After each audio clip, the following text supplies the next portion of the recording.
Fala aí pessoal, sejam bem-vindos a mais um vídeo aqui do canal e hoje nós vamos falar sobre um assunto muito interessante. Quem nunca baixou um arquivo tar.gz para Linux e não conseguiu fazer nada com ele?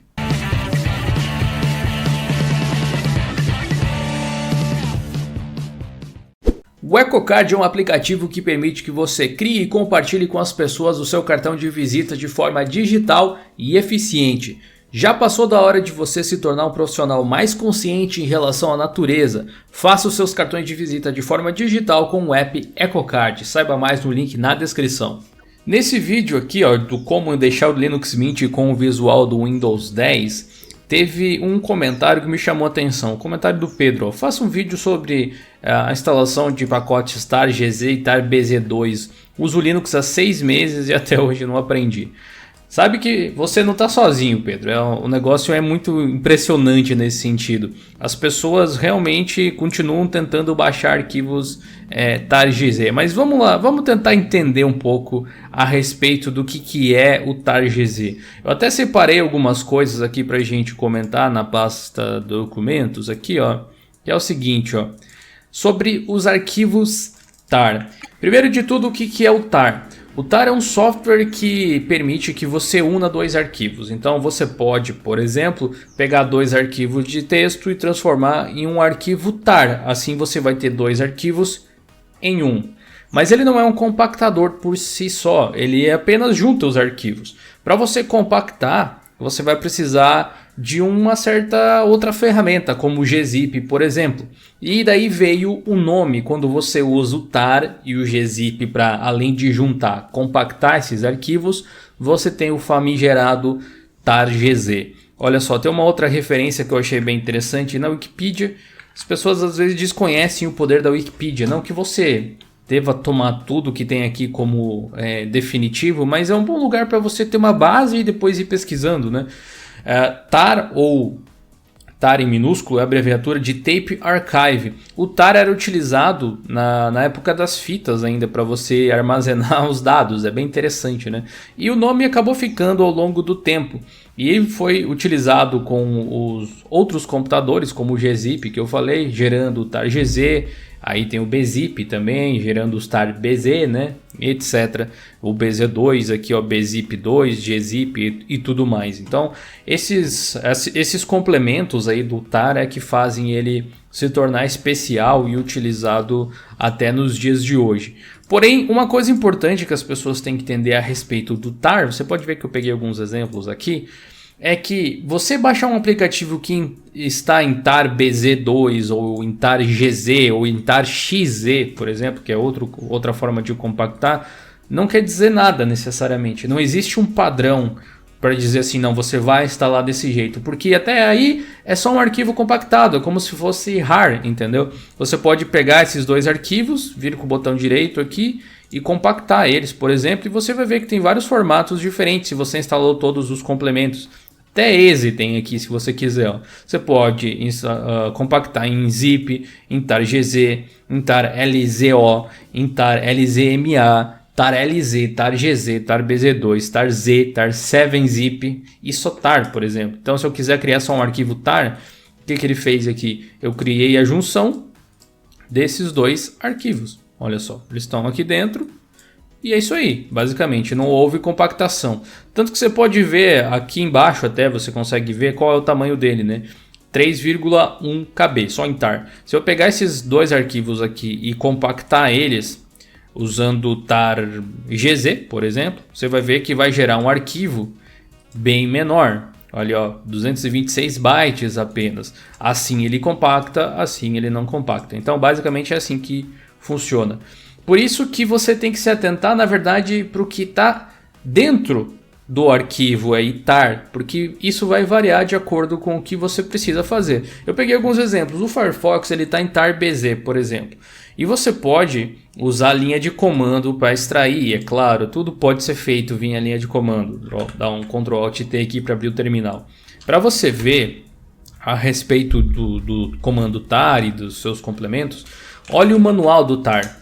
Coloca aí man tar e aí você vai ter todas as opções que ele dispõe, olha aí, beleza? tem que dar uma lida com muita calma e carinho. Aqui na própria Wikipedia ele coloca alguns dos parâmetros mais comuns, inclusive para você extrair os arquivos, ó, de um tar gz, por exemplo. Tal, um tar bz aqui tem um outro comando. Então assim, esse aqui do Firefox, tá? Deixa eu fechar aqui, depois a gente prossegue daqui. Ele é um tar bz2, seria como esse aqui. Então seria equivalente a eu fazer isso. Eu vou abrir aqui o terminal na pasta, então eu vou colocar o tar, beleza? Aí eu tenho que colocar esse parâmetro, que são os parâmetros de extração, como está exemplificado aqui em cima, para poder colocar ele. Na verdade não é só para extrair, é para você poder visualizar a extração, tem o verbose ali no meio e tal. Enfim, vale a pena você dar uma lida nisso, mas é só para mostrar que dá para fazer pelo terminal também. Aqui eu vou colocar o Firefox. E aí ele está extraindo, ó, tá vendo aqui que ele está extraindo? Olha só que lindo, né? É equivalente a você simplesmente fazer isso aqui no modo gráfico, né? Tem coisas que são mais rápidas aqui, a menos que você não tenha o modo gráfico. É a mesma coisa que você fazer isso aqui.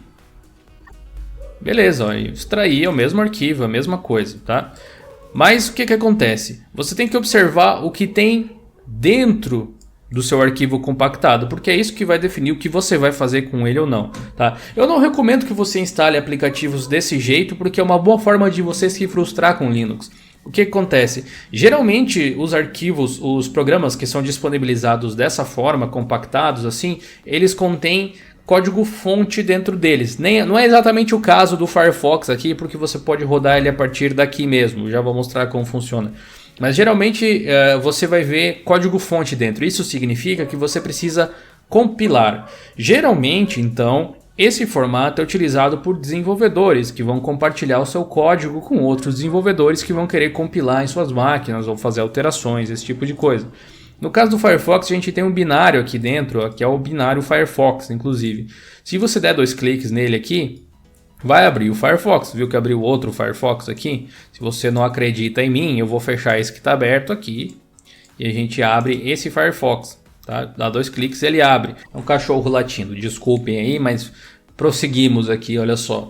O Firefox aqui ele pode ser aberto com 2 cliques, mas ele também pode ser aberto pelo terminal, como tudo no Linux, né, praticamente. Então a gente só precisa executar ele aqui, um ponto barra. Claro que ele precisa ter lá as permissões de execução. E aí eu posso navegar normalmente aqui. Ele está com as mesmas extensões e tal que eu estou utilizando, porque ele pega os arquivos de configuração da minha home. Então ele fica configurado igual, tá? Mas enfim, você tem aqui um Firefox. Como é que se instala esse aplicativo? Teoricamente ele está instalado já, né? Ele roda, é como se fosse um portable, você já consegue utilizar. Mas se você quiser, você pode tentar separar esses arquivos. O que um pacote .deb, o que um pacote RPM, por exemplo, faz é distribuir esses arquivos cada um em suas devidas pastas. Por exemplo, as libs aqui vão dentro lá de /lib, geralmente. Você vai ter os binários dentro de /bin e assim por diante. E aí o programa vai conseguir encontrar aí o seu próprio caminho. Mas é muito mais fácil você chegar e instalar o Firefox do repositório da sua distro, é muito mais interessante. Se você quiser instalar dessa forma para aprender, é algo completamente diferente, tá? O que acontece é que se você for baixar o Firefox para Linux no site do Firefox, você vai baixar esse cara aqui. Ele tá assim porque ele não sabe em qual distro Linux você vai rodar. E outra que o Firefox está no repositório de todas. Então, se você for, por exemplo, aqui eu estou usando o Mint, mas poderia ser qualquer uma. Abra o gestor de pacotes ou a loja de aplicativos ou qualquer coisa assim e digite Firefox e você vai encontrar ele ali. Beleza? Então, enfim. Outro exemplo que eu peguei aqui é o Tibia. O Tibia vem compactado em tar e gz e você também pode usar os comandos lá para extrair. Esse aqui é um outro caso de que você tem que observar o que tem dentro. Ele não é exatamente igual ao Firefox, mas ele é parecido. Dentro desse Tibia aqui, eu até tenho ele aqui porque curiosamente teve um... Vou deixar aqui aberto o manual para depois mostrar uma coisa para vocês. Teve um inscrito que mandou um e-mail para a gente e como eu disse lá naquele vídeo sobre não responder as pessoas, eu sempre tento responder na medida do possível e eu tentei ajudar lá e aparentemente deu certo. Eu não sei se funcionou completamente o jogo para ele, mas o que acontecia? Ele não estava conseguindo rodar o Tibia, né? Aqui no meu caso ele vai abrir aqui o instalador do jogo, né? Que ele tem um negócio que ele faz download ali e tal. Opa, foi pro outro monitor aqui, pera aí, ó. tá? Então tem ali uma atualização e tal para fazer. Mas o que acontecia? Não estava rodando o jogo para ele, porque estava faltando uma dependência, uma bibliotecazinha. Aqui dentro você vê que a gente tem um binário, mais uma vez, que é o binário do Tibia, esse que eu dei 2 cliques. E tem também um shell script aqui que você pode abrir com um editor de texto que você queira, tá? Você pode observar esse tipo de coisa aqui. Então tem o Start Launcher aqui que você precisa executar no terminal, ou só executar, ou dar um ponto barra Start Tibia Launcher e tal. E eu não tenho que compilar nada. Não é o caso. Então você tem que ver o que tem dentro, mais uma vez repetindo. Não é porque é TAR-GZ que tem código fonte dentro para você compilar, mas pode ser que tenha. Então você tem que aprender, na verdade, a identificar os arquivos que vem dentro. Um outro exemplo que eu peguei é o do VLC. Esse aqui está em TAR-XZ. Eu vou extrair aqui também, como eu fiz com os outros, para vocês verem a diferença. Olha lá, VLC 3.3. Eu tenho o VLC instalado aqui e, se eu não me engano, ele está na versão 3.3 mesmo também. Pera aí, deixa eu ver se é isso mesmo. Sobre 3.3. Então é a mesma versão que eu já tenho instalada aqui. O VLC já é um caso à parte, olha só. Se você observar dentro desse arquivo, você vai ver que não tem nenhum executável, não tem nenhum arquivo que permita que eu rode ele diretamente daqui. Ele precisa ser compilado. E aqui vai algumas dicas, então, para quem quiser se aventurar com esses pacotes que necessitam de compilação. Cada programa é particular, cada programa tem suas dependências. Existem algumas rotinas que podem se repetir, que é isso que eu vou comentar com você aqui. Mas, via de regra, você tem que estudar o que o desenvolvedor está falando e te mostrando, geralmente na página onde você baixa ele, ou no próprio programa, para você ver a instalação. Primeiro, se você quiser trabalhar com os arquivos tar, vou dar uma dica aqui que antes eu não dei. Ó. Antes eu tinha colocado tar, né? Que aqui você consulta o manual. Mas se você quiser ver algo específico, digite o barra, certo? E pesquise por exemplo, extract.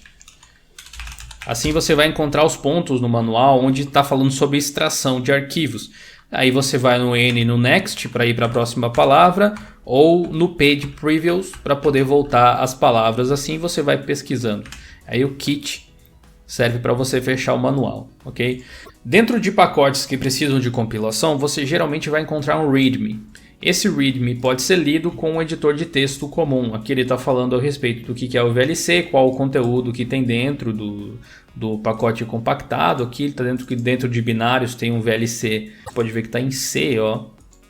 Beleza? C++, nesse caso, desse arquivo aqui em específico. Você vai ter também, às vezes, dentro do README, alguma instrução sobre como compilar ele. Não é o caso desse aqui. Mas aqui no VLC a gente tem o install também. E claro, você pode ver, obviamente, o conteúdo dos arquivos usando o terminal, como sempre, né? Você pode mandar um readme aqui, um cat readme, e você vai ver exatamente aquele mesmo conteúdo. Ou você pode usar um editor de texto à sua preferência, mesmo pelo terminal, Nano, o Vinho, qualquer coisa assim. E aqui a gente tem news, ó, que mostra quais são as novidades dessa versão. E a gente tem o thanks, que é um agradecimento ao pessoal que colaborou, provavelmente. E a gente tem o install. É aqui que você provavelmente vai ter que prestar mais atenção e ler com calma.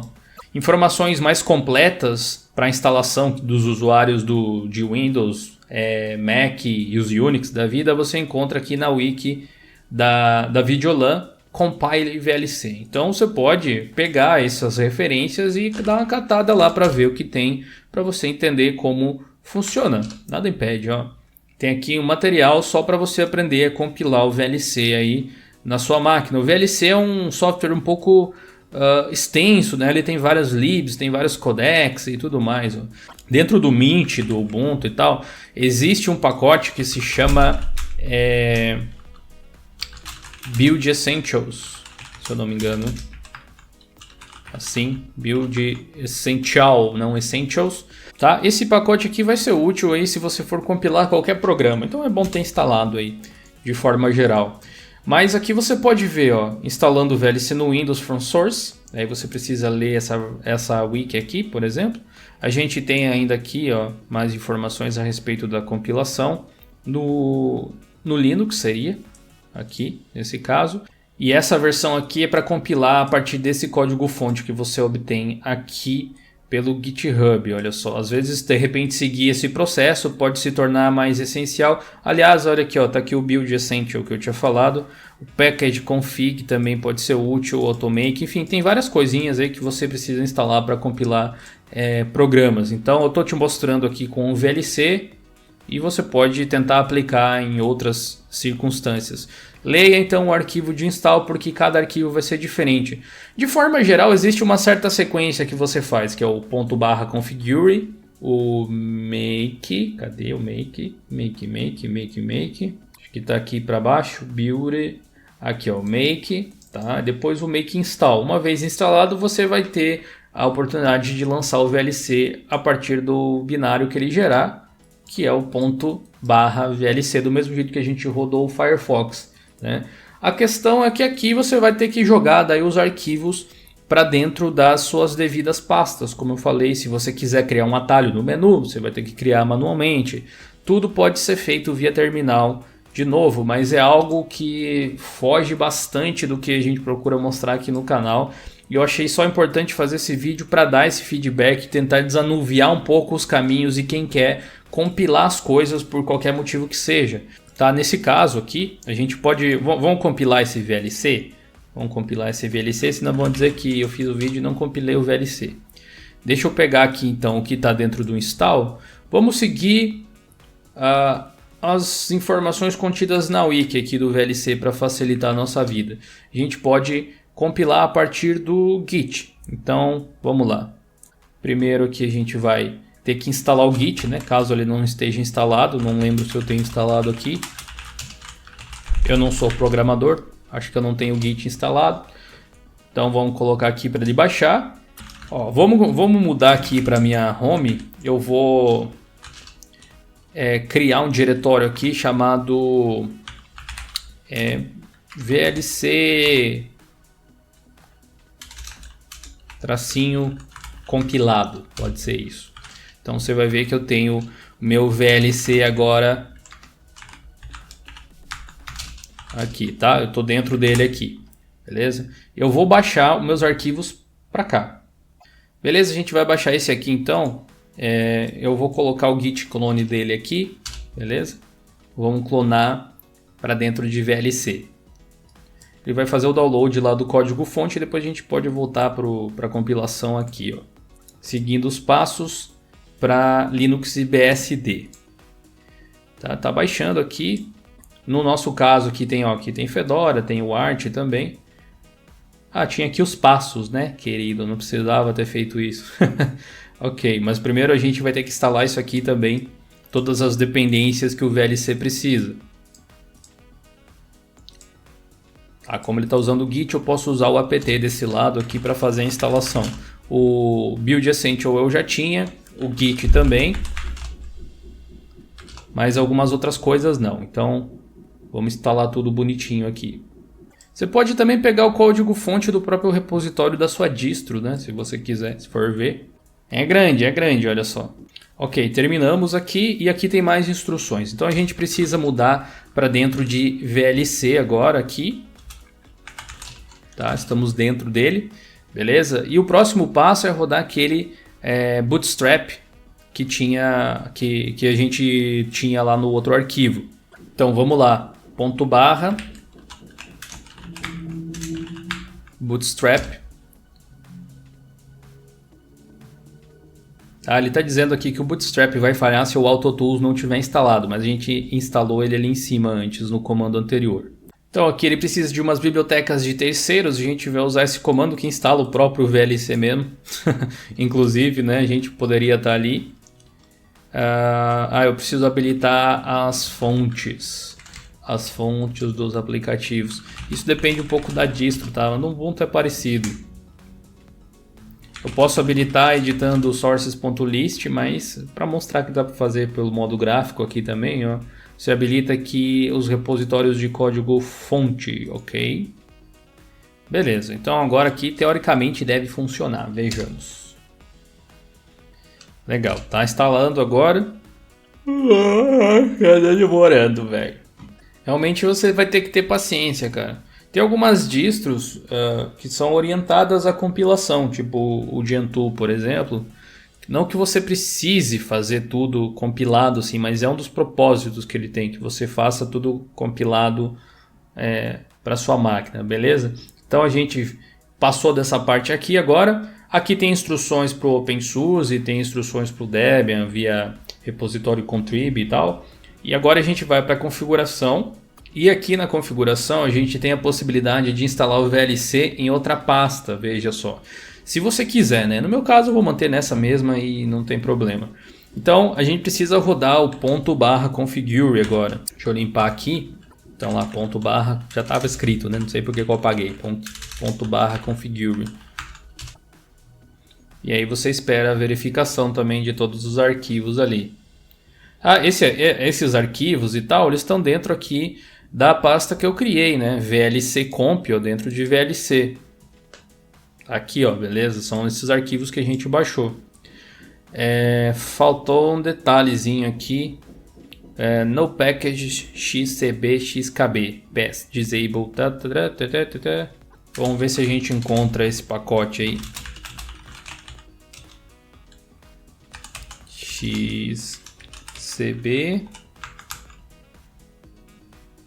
xcb. Tá instalado? Tá instalado. Vamos tentar de novo aqui para eu ver que eu esqueci o comando lá que era para ignorar, para ver se funciona. Muito bem, esse bugzinho que está aqui eu acabei pesquisando, né? Porque se eu habilitar isso ele não vai ter suporte ao X11 e eu acho que não seria uma coisa bacana. Então tenha em mente que às vezes vai acontecer isso e você vai ter que pesquisar. Tem algumas pessoas indicando algumas bibliotecas que poderiam aqui substituir e ajudar na correção desse problema. Mas a gente também não pode copiar e colar qualquer coisa no nosso terminal, né? Essa daqui, a libxcb, parece ser coerente. A gente tem aqui algumas outras bibliotecas relacionadas ao GLX, tá? O Xcinerama não sei se realmente vai precisar, mas vamos lá. Faltou o sudo, era isso na verdade, nossa.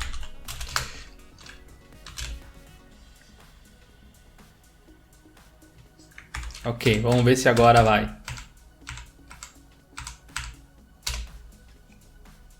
Quer saber? Vamos ver o que acontece.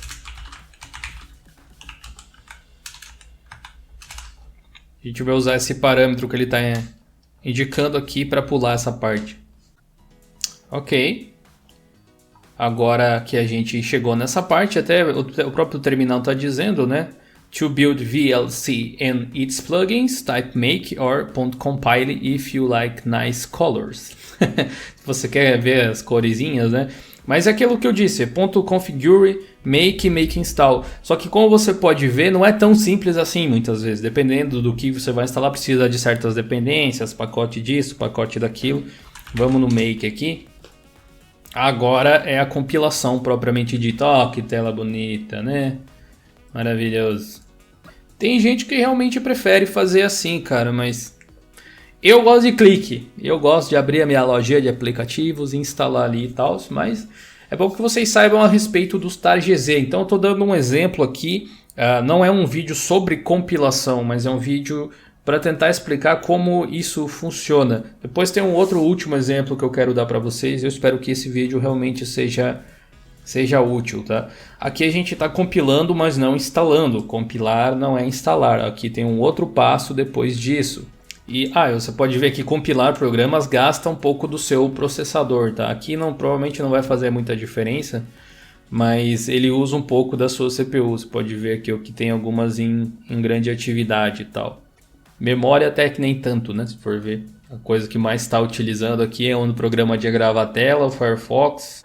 Vamos aguardar então para ver quanto tempo demora. Agora são 10h57. Eu nunca tinha compilado o VLC. Não sei quanto tempo demora, mas ele tem muita coisa. Nossa senhora. Bom, enquanto nosso querido aqui vai compilando, eu vou mostrar para vocês uma outra coisa aqui que eu tinha separado para exemplificar. Olha só. Tem um outro programa chamado PIC, que a gente pode acessar aqui no GitHub, só para dar um exemplo diferente, né? PIC, ele eu acho até que eu tenho ele instalado. Tenho. Eu instalei esse aqui via Flatpak.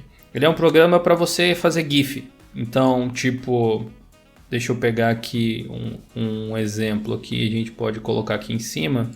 Ele, ó, mandar gravar a tela, gravar como GIF. 3, 2, 1... E aí, conforme você muda aqui de tela e tal, ó, tá vendo? Aí você para. Vamos salvar na área de trabalho, pode ser. E tá aqui o GIF, olha só, deixa eu fechar ele aqui.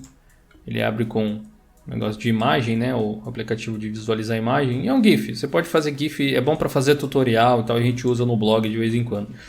Enfim, eu posso instalar ele via Flatpak lá, como eu falei, e é bem mais simples. Mas esse aqui é um programa que funciona de forma diferente, né? Você tem aqui a instalação com pacotes oficiais para as distros, ó. Tem Snap, tem AppImage, tem até mesmo PPA aqui que você pode usar e tal. E você tem a compilação. Cadê aqui a compilação? From Source, aqui, olha só. Para você ver como é um pouco diferente. Você vai pegar, ou vai usar o próprio Git mesmo, se quiser. Ou, tipo, o que o Git clone faz é você chegar tipo, aqui em cima no repositório do programa e vir aqui e baixar. É basicamente isso que ele faz, só que por terminal. Tá? Então, você vai dar esse git clone aí. Deixa eu pegar aqui pelo... que é mais rápido. Ó. Você vai baixar então o pacote do PIC ali. Você vai mudar para dentro da pasta dele. E aqui você vai utilizar outras ferramentas para fazer a compilação. Olha só que interessante.